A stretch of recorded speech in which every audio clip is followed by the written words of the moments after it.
Hey guys, tonight we begin with something a little quieter. No grand feasts, no throne rooms, no galloping knights.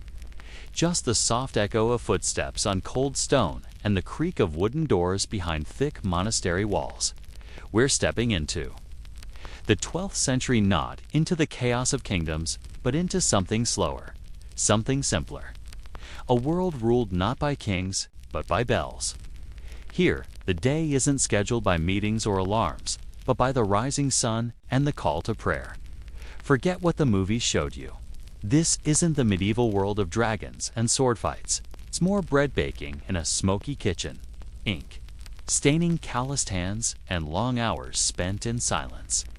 A place where boredom wasn't a curse, was a way of life. If you enjoy this kind of calm, reflective storytelling, consider liking the video and subscribing, but only if you genuinely feel at home here. And let me know in the comments where you're watching from and what time it is for you now. Dim the lights, maybe turn on a fan for a bit of white noise, and get comfortable. Because tonight, you've just woken up in a stone cell somewhere deep in the English countryside, and the bell for morning prayer is already ringing. Asterisk at dawn, a bell cuts through the silence. The monks rise from straw beds to begin matins. The first of many prayers begins with a sound. Not the chatter of birds or the bustle of townspeople rising for market, but the low, deliberate tolling of a bell.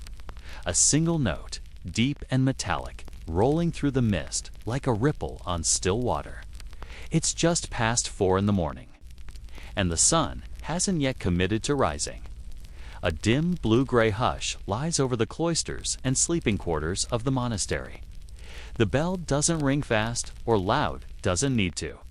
It has been trusted for centuries to do its work, and it does, slowly, steadily, without complaint. Inside the dormitory, the cold air settles thickly over everything. Stone walls and wooden beams groan softly in the changing temperature. The floor is hard, the straw mattresses are thin, and the wool blankets are scratchy. No one complains. That's not the way of things here. One by one, the monks begin to stir. There's no alarm, no sudden bustle. Just the quiet rhythm of a community that has done this exact thing every morning for years, decades, maybe lifetimes. Their movements are practiced. Feet touch the icy stone floor. Robes are pulled over shoulders. No one speaks. Silence is not. Just preferred is expected. The world outside may be noisy, chaotic, unpredictable. But in here, in this cloistered world of God and rhythm and stone, silence is sacred. The monk nearest the door opens it gently. Hinges creak. A faint draft wanders in, carrying with it the smell of morning dew and damp moss. The corridor outside is dim, lit only by a single lantern that flickers weakly against the chill. The bell continues its slow ringing, not rushed, not urgent, just ... present. You follow the line of monks now making their way toward the chapel. Their sandals slap softly against the stone floor, slow, measured steps. No one hurries. Time bends differently here. It isn't something to conquer, but something to move with. At the far end of the hall, the chapel doors stand open. The scent of beeswax and incense hangs gently in the air, a familiar welcome. Candles flicker on iron stands, casting faint halos across the faces of saints carved in wood. The light isn't bright, it barely chases the shadows, but it is warm in its own way. Warm enough. The monks enter one by one, taking their places on wooden benches arranged in 2 long rows. No pew cushions, no gilded altars, just carved timber and the weight of repetition. It's simple here, purposefully so. Everything that exists in this place exists to strip away distraction. They stand together in silence for a long moment. Then, in a single motion, one shaped by years of muscle memory, they bow their heads. The room stills completely, and then it begins. The soft chant of matins, drifting upward like mist rising from a still lake. There is no instrumental accompaniment, no harmonies. Just voices low, steady, weaving ancient Latin syllables through the cold morning air. The words don't need to be understood to be felt. They belong to something older than any one man here. A liturgy handed down like a sacred rhythm, unchanged in its slowness, its quiet gravity. Domini labia me ape. Rise, ... Lord, open my lips.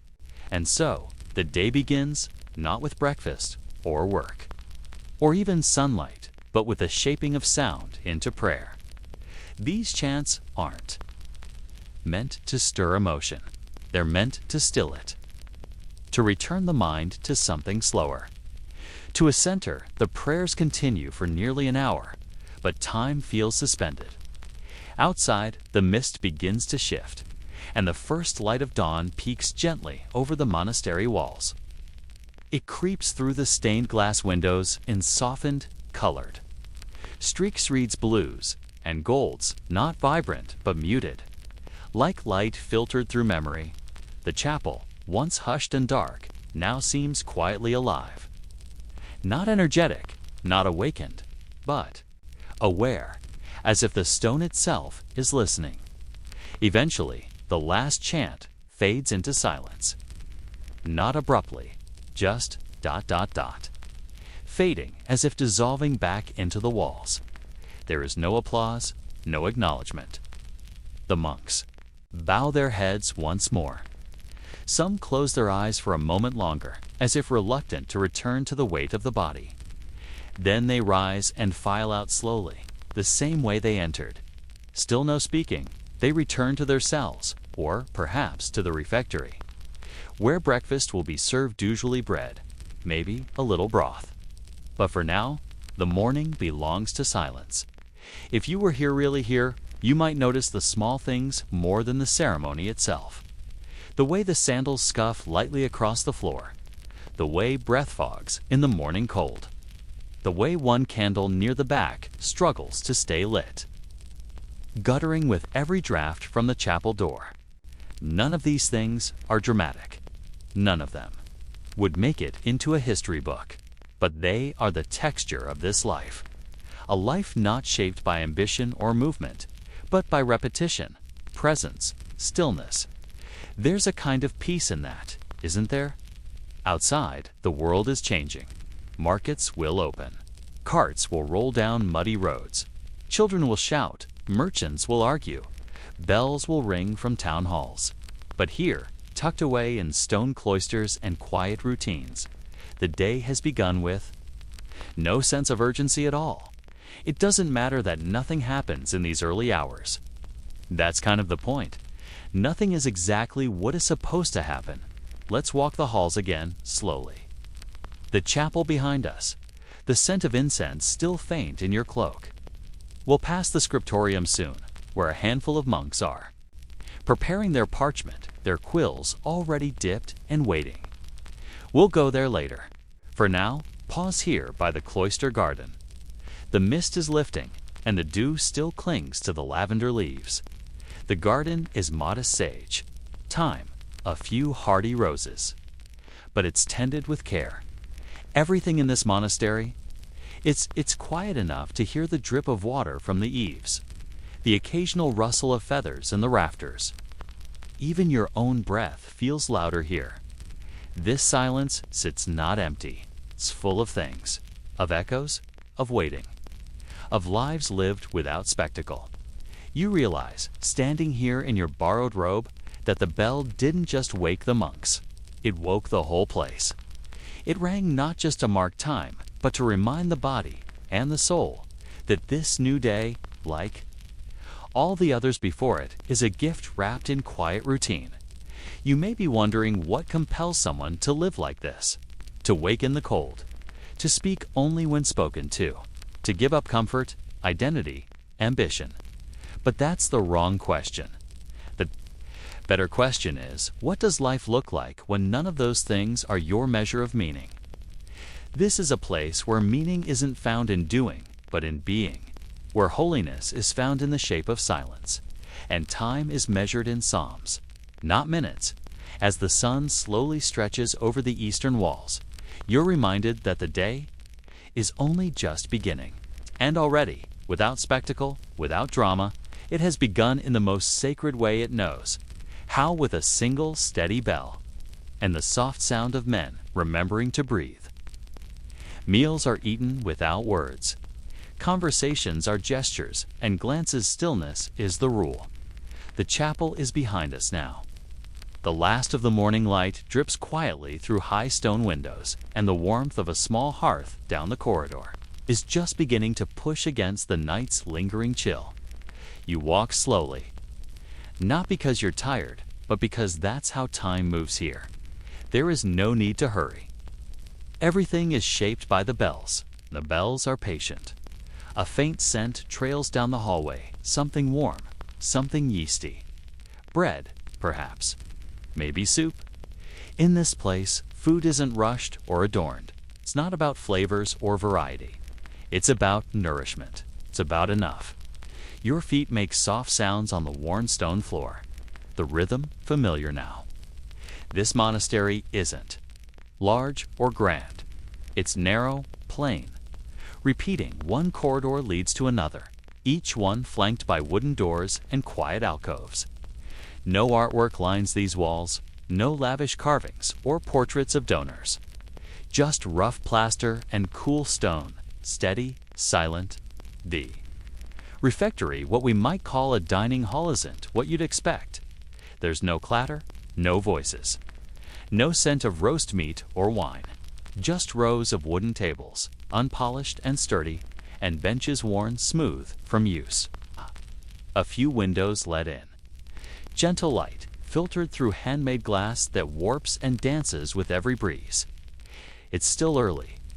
Breakfast is not yet served, but already a monk is placing ceramic bowls down one by one. His hands are practiced. He does not rush. Each bowl is placed carefully, as though its position matters. Perhaps it does. At the far end of the hall, a large wooden crucifix hangs above the lectern. That's where another monk will read scripture aloud during the meal. He will not pause for reaction. He will not look up. He will simply read calm, measured, one verse after another. His voice will be the only one heard. The others will eat in silence. You may wonder why no talking. Why eat in silence? But here, stillness is more than a rule. It is a language. Of its own, in silence, time softens. Chewing becomes deliberate. Each movement, whether folding hands or breaking bread, gains weight. The world outside may measure conversation by how fast it flows, but in here, meaning lives in the spaces between words, and often in the absence of them altogether. You take a seat quietly. The bench creaks. Across from you, a monk adjusts the sleeve of his robe. He doesn't look up. He doesn't need to. You are both present. That is enough. One by one, the brothers enter, each finding his place at the table, each making the same. Small signs of reverence, gentle bow. A crossed arm, a silent prayer. No seat is fought for. No meal is longed for. This, like everything else in the monastery, is not about the self. It's about rhythm. And rhythm, once learned, becomes its own form of peace. The meal begins not with a clatter of dishes, but with a soft ringing of a handbell. A pause follows. Then the monk at the lectern begins to read. His voice is not theatrical. It is not meant to inspire, entertain, or provoke. It is meant to anchor. And it does. As the words of ancient scripture float down the hall, spoons dip into porridge, crusts are torn from warm loaves, and cups of broth are lifted slowly to lips. No one speaks, yet the room is not silent. You hear the quiet scrape of spoon against bowl, the faint clink of pottery, the rustle of ropes, the gentle sound of someone clearing their throat. Even breath becomes noticeable here, own and others. Across the table, a monk nods softly. It might mean pass the salt. Another. Shifts the breadbasket slightly to the left. A gesture answers it. Nothing is urgent. Nothing is personal. Everything belongs to the collective. The meal is not about satisfaction. It is about presence. Outside, the world keeps moving. Carts creak along muddy roads. Dogs bark in distant fields. A blacksmith hammers in the village below. But inside these walls, breakfast continues as if none of that matters. And it doesn't. Not here. One bowl, one spoon. One small piece of bread. For most of us, it wouldn't feel like enough. But here, that is the point. Simplicity is not a punishment. It's a freedom. When there's only one choice of food, you don't waste thought on desire. When every meal looks like the one before. You don't compare, don't critique, don't yearn for more. You are simply with the food, nothing else. There's something almost monastic in the act of chewing slowly. Of feeling the warmth of the spoon as it touches your lips. Of noticing the texture of barley, the slight salt of the broth, the whey. Bread breaks unevenly in your hand. In the modern world, meals are loud, fast, social, distracted. But here, each bite returns you to yourself, to the body, to now. Halfway through the meal, the reader continues.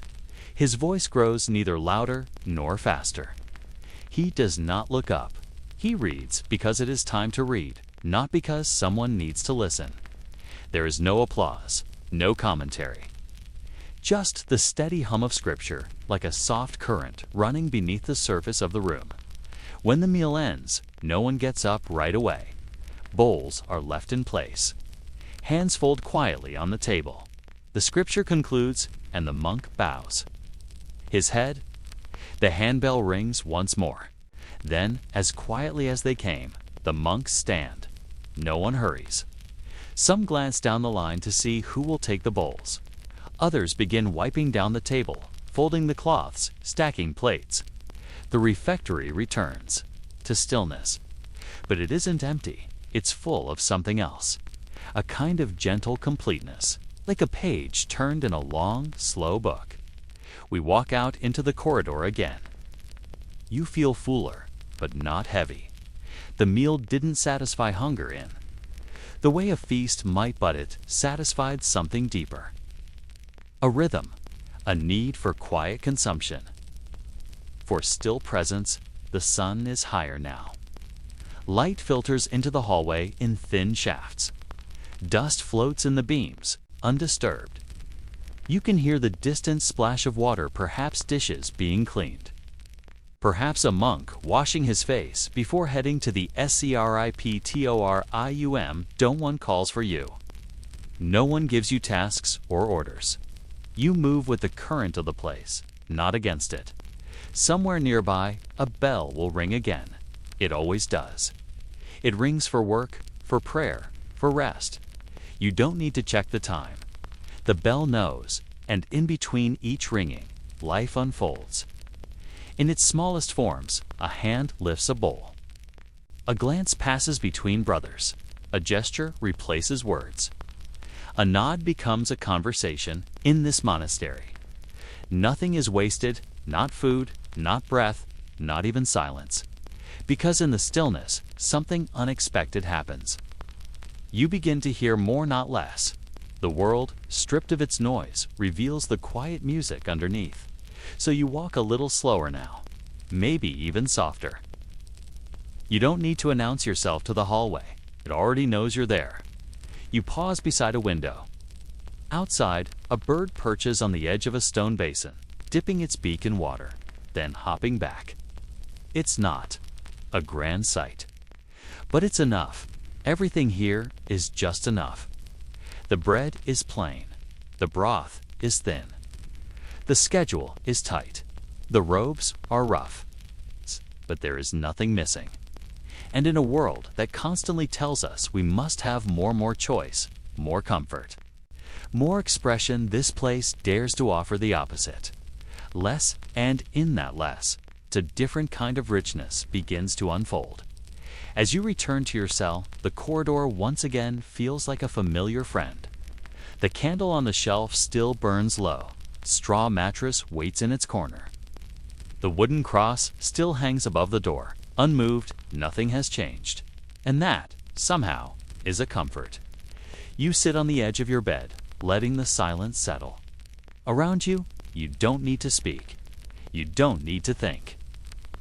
You just are. The meal was simple. But simplicity can be sacred, because in a world where noise and excess so often distract us. Perhaps holiness was never meant to be grand. Perhaps it was always meant to be small. A shared glance, a silent table, a bowl of warm soup, a single handbell gently calling you back to yourself.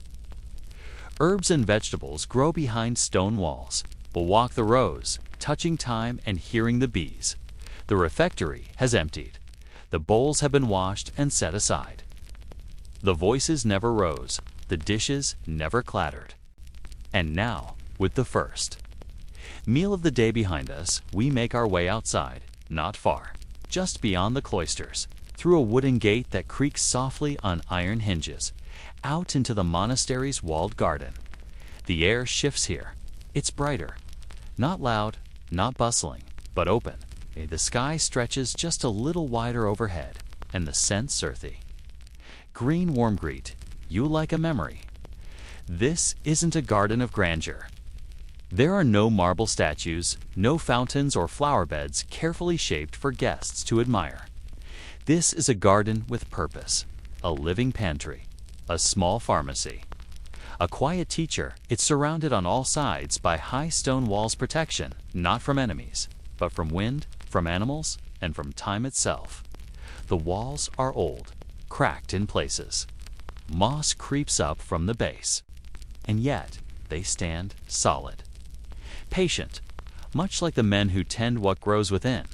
The path beneath your feet is packed earth, worn smooth by centuries of sandals. Narrow trenches of stone channel rainwater from one end to the other, and small flat stepping stones lead. Off the main path into the beds, this morning the soil is soft. Rain passed through here last night, a gentle, steady kind that soaks in slowly. The kind that leaves the air heavy with the scent of damp leaves and turned earth. Rows of vegetables grow low and humble. Cabbage, beans, onions, simple things. There is no cornucopia, no showy fruit trees or rare plants. Everything grown here has a reason, a role, a quiet usefulness, along one wall. The herb beds stretch in a loose spiral, no strict order, no perfect symmetry. Just rosemary, creeping thyme, chamomile, dill, and sage. Some planted in rows, others spilling into each other like neighbors who never built fences. You kneel beside the thyme and run your fingers gently along its stems. The leaves are tiny, like green flecks of paper, but the scent is strong, sharp, clean, unmistakable. The kind of smell that stays on your skin long after you've gone inside. A bee drifts by lazily, hovering over the marjoram before disappearing into a bloom. It doesn't rush. Nothing does here. A monk works silently, just a few rows down. His robe is dusted with dry soil at the knees. His sleeves are rolled carefully to the elbow.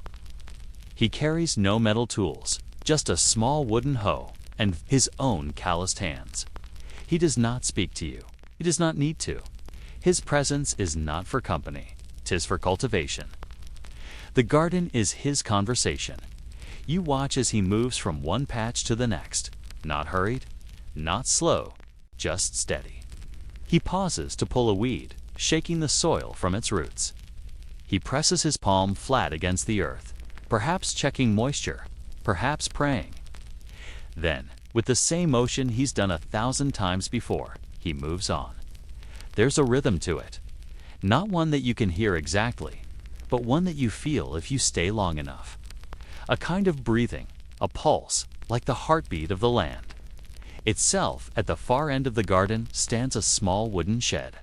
Nothing grand, just slanted boards and a crooked roof. Inside, twine hangs from pegs. Baskets are stacked in uneven towers, and bundles of dried herbs dangle upside down from the rafters, their stems tied in simple knots: lavender, mint, yarrow, each one hung here to dry in the cool shade. Destined for use, not in cooking, but in tinctures, teas, and balms. The infirmary, modest though it is, relies on these bundles for fever, for cough, for calm. A bundle of valerian sits on the shelf, tied with a scrap of cloth. The smell is strong, almost bitter, earthy in a way that not everyone finds pleasant, but it works. And here, function is always more important than fragrance. Back outside, you hear the soft rustle of leaves as the breeze moves through the cabbage patch. Birds call from a nearby tree, one you can't quite see over the wall, but whose branches droop just into view. Heavy with springtime, a row of garlic shoots up in even lines, each stalk a pale green spear. Next to it, carrots still underground, hidden, but their lacy tops wave gently with each breath of wind.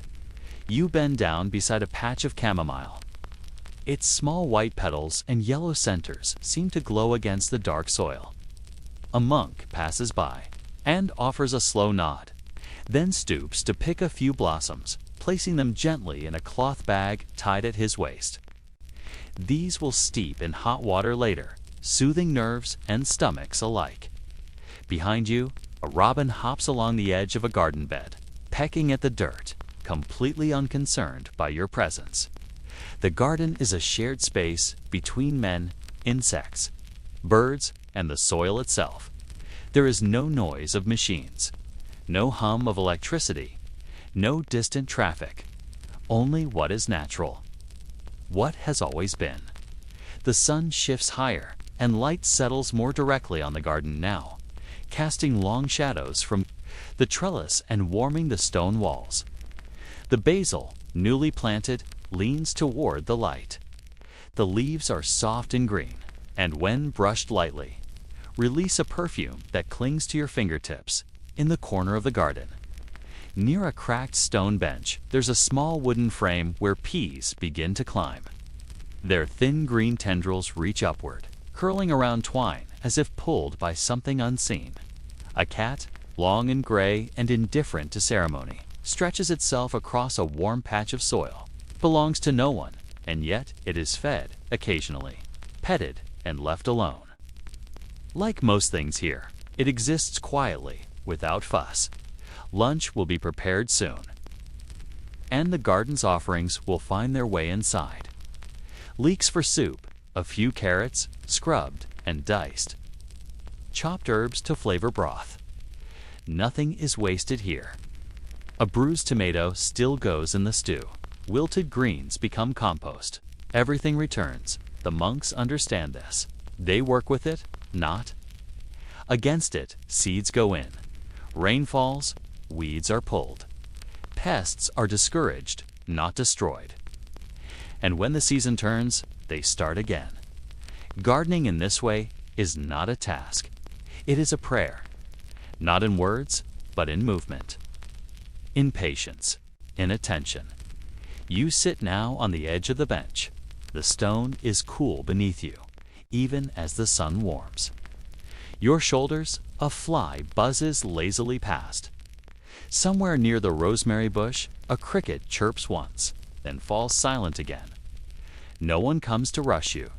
The monk still tends to his rose, moving from one to the next with quiet devotion. Another has joined him, now pulling weeds beside the radishes. They don't speak, but they work in sync, their tasks weaving together in silence, like stanzas of a poem written without ink. In the distance, the bell tower stands still.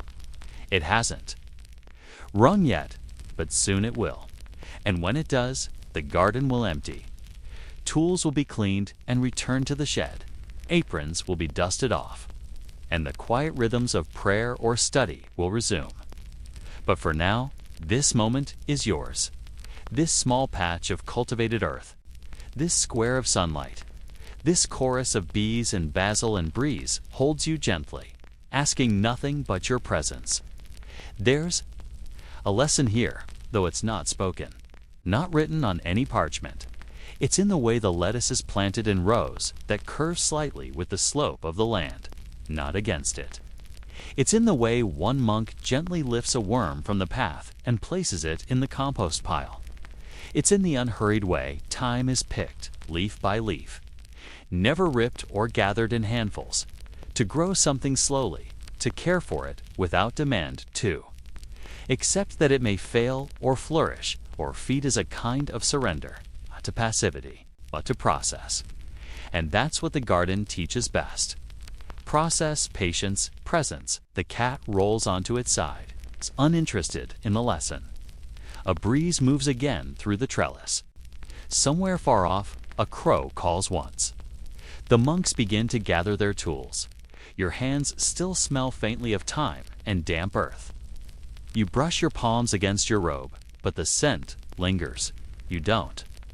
Mind, it's a small reminder that you were here, that you tended, that you touched the day with care, and in a world that so often demands we conquer.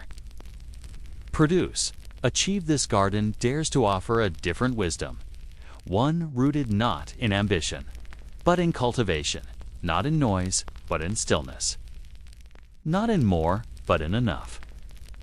Hours pass with ink and parchment. Each word is written with reverence, and each mistake must be corrected carefully. The sun has shifted again. You can feel it even before you see it. The garden, so recently warm and humming with quiet life, now lies behind the walls once more.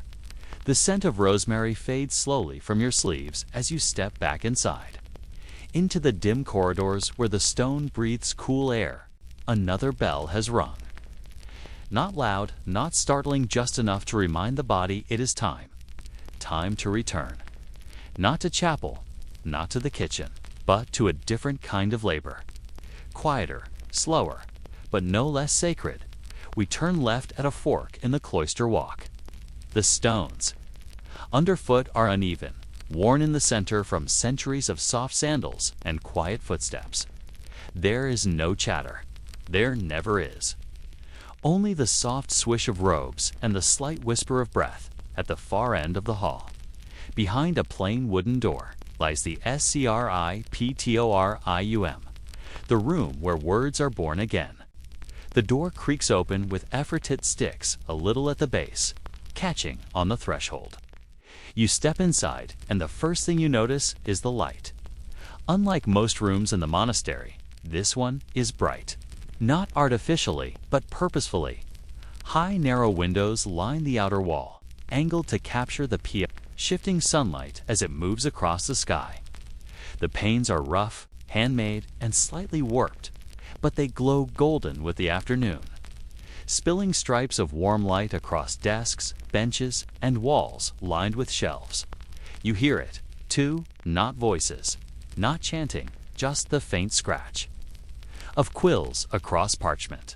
A sound as soft as moth wings, but constant, rhythmic, like a whispered song.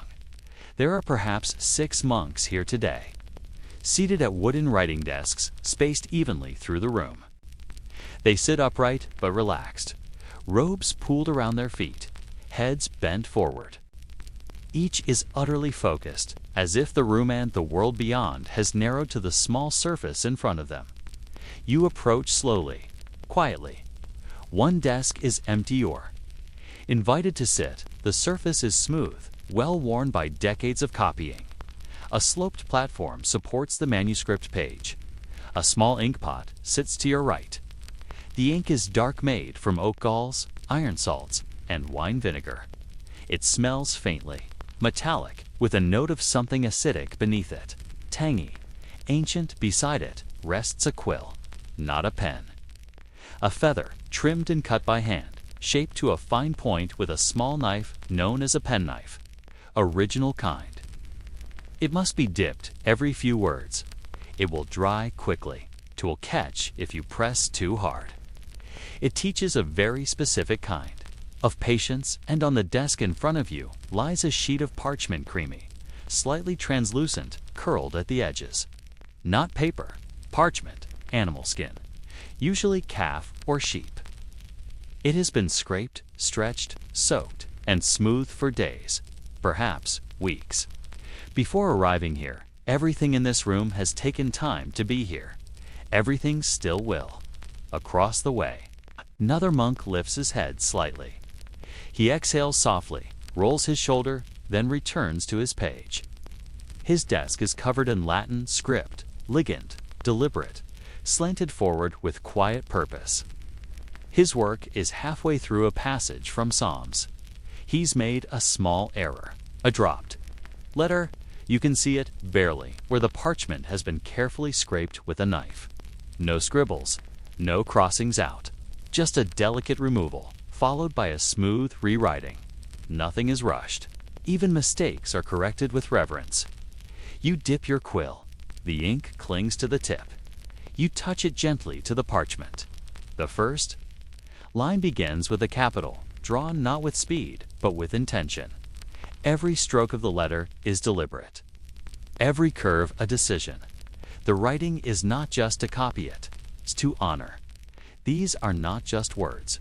They are prayers in disguise. In the corner of the room, one monk is not writing at all. He's painting, illuminating. He sits beside a pile of small shells each, one filled with powdered pigment. Lapis lazuli, gold leaf, verdigris, ochre. Tiny brushes cut from squirrel hair rest in a wooden tray. His page is half covered in vines and stars winding around the edge of a psalm. A single golden halo shines from behind the head of a painted saint. He doesn't look at you. He doesn't speak. His brush moves like breaths, slow, steady, present. This work, too, is sacred in this room. Time slows even further. Hours pass without anyone rising. Occasionally, someone adjusts their posture, stretches a wrist, blinks in the changing light. But mostly, there is just the soft dance of ink in hand, the gradual building of something quiet and eternal. One page may take a week, a chapter, a month, a Bible, a lifetime. But no one here is in a hurry. You pause between lines. The ink is drying. You lift your hands slightly, careful not to smear. You look down at your work. The letters aren't perfect, a bit crooked, a little unsure, but still they exist. Where nothing was before, now there is scripture. It exists because of your hand, and because of the hands before you. You glance toward the wall lined with finished manuscripts. Some bound, some still loose, tied with string. Generations of voices sit there, sleeping inside their pages, waiting for someone to read them aloud. Again, waiting for someone to remember. The light changes again. It grows softer, warmer, shadows stretch longer across the floor. Someone near the windows stands and gently lights a candle. Another follows, moving down the wall with a taper. The scriptorium fills with soft flickers, gold against the stone, and still no voices, only the scratch of quills. The occasional sigh, the rustle of robes. Silence here is not emptiness. It is full of presence, full of focus. Full of devotion so quiet it barely announces itself at all. At the far end of the room, a bell sounds once. Even here, the bell knows when to speak. It's the signal to pause. Not to stop, just to pause. One by one, the monks lower their quills. They cover ink pots. They gently set down brushes and close folios. Some flex their hands. Others bow their heads in brief prayer. The day has turned again. Evening is not far. The rhythm must continue. You stand slowly. The desk still holds your work. It will be here tomorrow, and the next day. No one will rush you. No one expects speed, only care. You walk toward the door. The smell of ink still lingers faintly on your fingertips, sharp and ancient. You open the wooden door. The hallway outside is cooler now, touched by the evening air. Distant voices rise faintly from the chapel, a hymn being rehearsed, perhaps, or the start of Vespers. You pause in the doorway. Behind you, the room continues in its stillness. The desks, the manuscripts, the quiet, the lives woven letter by letter into the long memory of this place. You were part of that. For a moment, and that is enough. In a world so obsessed with speed, with typing, with talking, with reacting, this room dared to move slowly. It dared to measure progress in millimeters. It dared to spend an hour on a sentence. And it reminds us that not everything meaningful comes quickly. Some things are built through quiet repetition, through imperfect letters, through a single hand, steady over time. Young boys training for a lifetime of devotion, learning humility, obedience, and quiet work. The evening bell has rung. Vespers approaches. The monastery moves, again, not with noise, but with purpose. Quiet shuffling in the corridors, doors. Opening slowly, sandals brushing, cross stone. But not everyone here moves with certainty. Some are still learning. Their steps are a touch too fast. Their robes, a little too long. Their glances, quick and nervous. These are the novices, and tonight, as the candles are lit and the last rays of sunlight bleed through the cloisters, we turn our attention to them, to the young, to those at the Jungtivos, at the beginning of the monastic path in a small chamber off the east corridor. You find a group of them, perhaps 3 or 4 kneeling at low wooden benches. Their backs are straight, hands folded. A teacher and older monk with a face lined like folded parchment reads slowly from a book of rules. The regular Sancti, Benedicti. The rule of Saint Benedict. He doesn't look at them as he reads. His voice is soft, unhurried, like wind through dry leaves. The boys listen, mostly. Some shift, uncomfortably. One rubs the hem of his robe between his fingers. Another stares at the flickering candle, eyes unfocused. They're not misbehaving. They're just young. Most novices arrive around the age of 12 or 13, though. Some are younger. Often they come from poor families. Sometimes they're orphans. A few are brought by relatives who hope the monastery will offer them a better life. Food, shelter, education, stability, but what they receive. Here is not a path of ambition or comfort. They are not trained to become scholars or priests not. Yet first, they are taught how to be small. A novice begins his journey not with words, but with silence. He learns to speak only when spoken to. He learns to listen, even when nothing seems to be said. He's given simple tasks, carrying wood, sweeping floors, refilling the lamps with oil. He eats last. He rises first. He wears a robe just slightly coarser than the others, a reminder of where he stands, not in punishment, in practice. Humility here is not a lesson. It's a way of being, in the garden. He is given the easiest work, pulling weeds from the softer soil, carrying baskets, watering herbs. An older monk walks behind, silently observing, correcting with a hand on the shoulder or a glance. Nothing more in the refectory, he helps clean the bowls, careful not to drop them. If he does, he apologizes not with words, but by bowing low. No shouting follows, no punishment. Only the gentle weight of expectation and the understanding that care must grow with time. And in the chapel, he kneels on the same stone floor, though perhaps his knees ache more than the others. He chants the same psalms, though perhaps his voice wavers in the darker notes. Still, he stays, and slowly. The rhythm becomes his own. There's a cell reserved for the novices, not large, not private. Just a narrow room with 3 straw mattresses, a shared candle, and a wooden cross on the wall. It smells faintly of sweat and wax. At night, after Compline, they whisper for a few minutes just until the candle is snuffed. They talk of small things, the chill of the chapel floor, the taste of the barley broth, whether Brother Thomas ever smiles. They do not yet know the depth of silence, but they are learning. Their hands are not yet hardened. their backs still ache from unfamiliar. Posture. Their minds wander in prayer. But something else begins to grow here, something under the surface, a different kind of strength, a stillness that takes root in the bones, not the voice.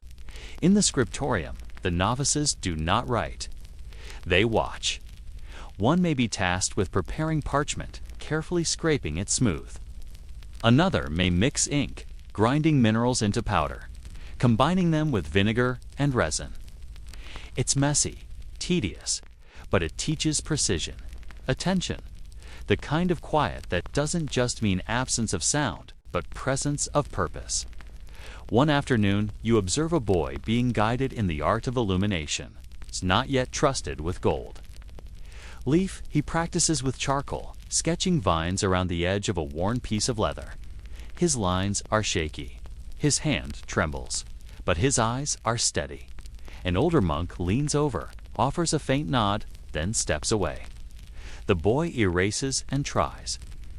Again, discipline in the monastery is rarely harsh.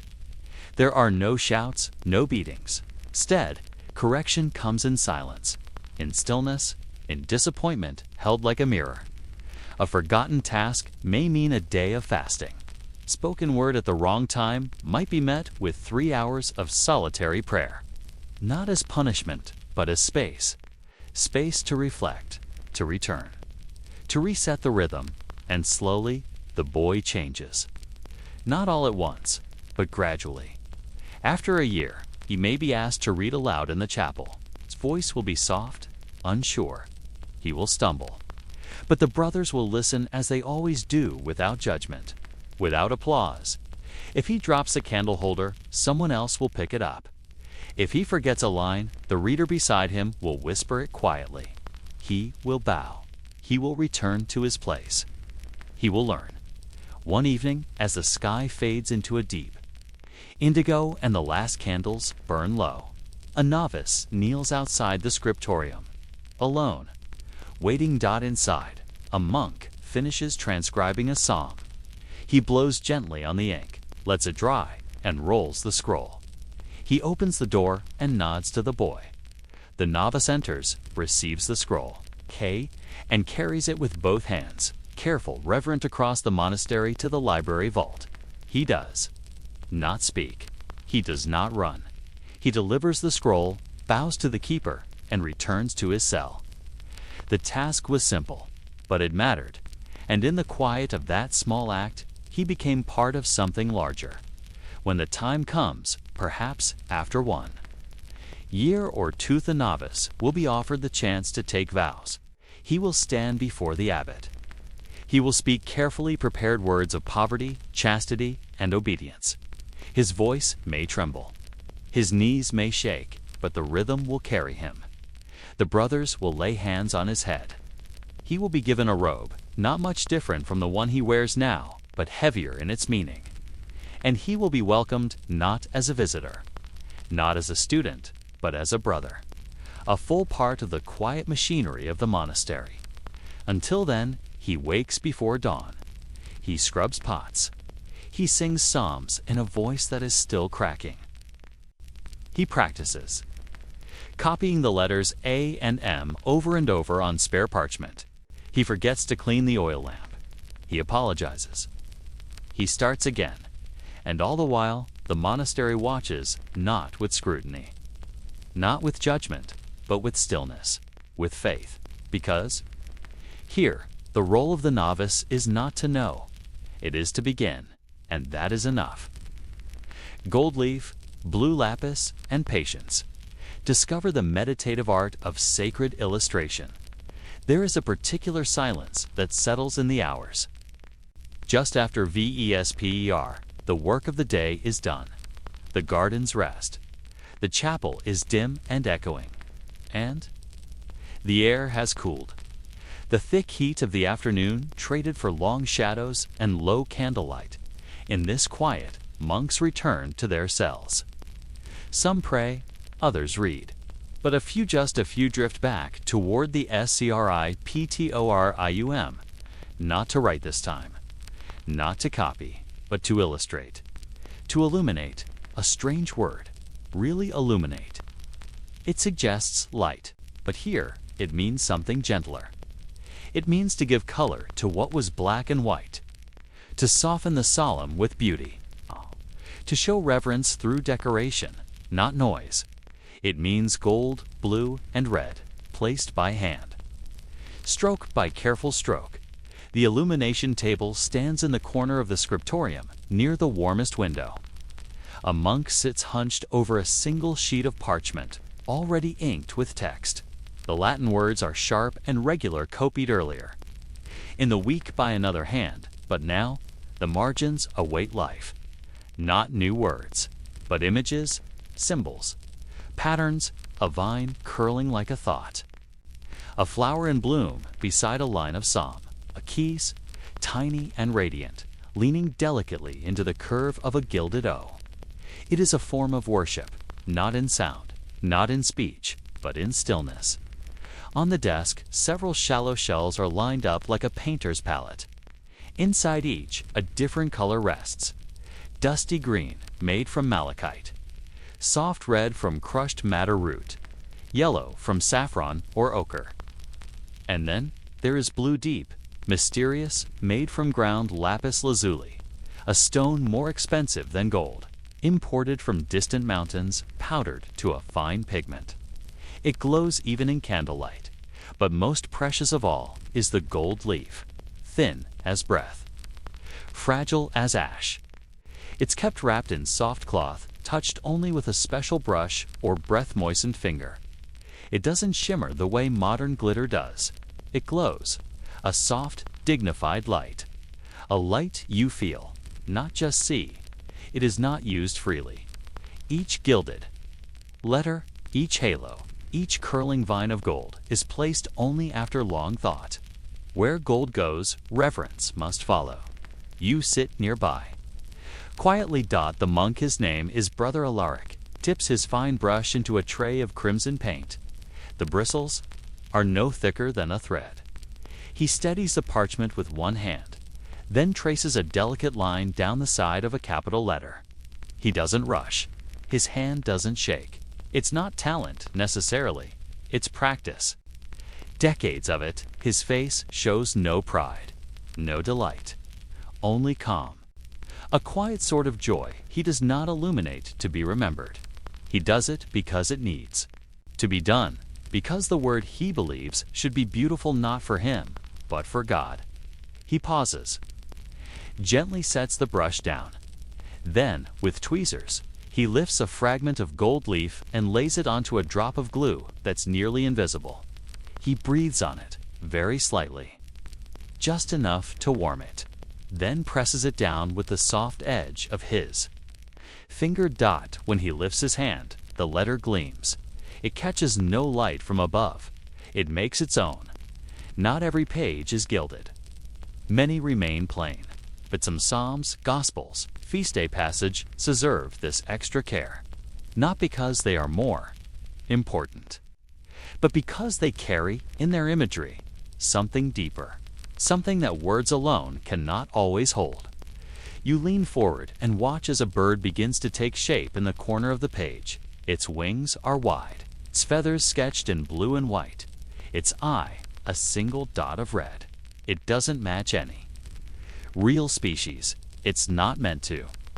These birds, like the lions, vines, stars, and dragons that also inhabit the margins, belong to a symbolic world. A world where the divine can appear in metaphor, in color. In flight, in the next column, a monk is drawing a vine. Just a vine. It curls softly along the side of a passage from Luke. Its leaves shaped like hearts, its stems wrapping gently around the text. It serves no instructional purpose.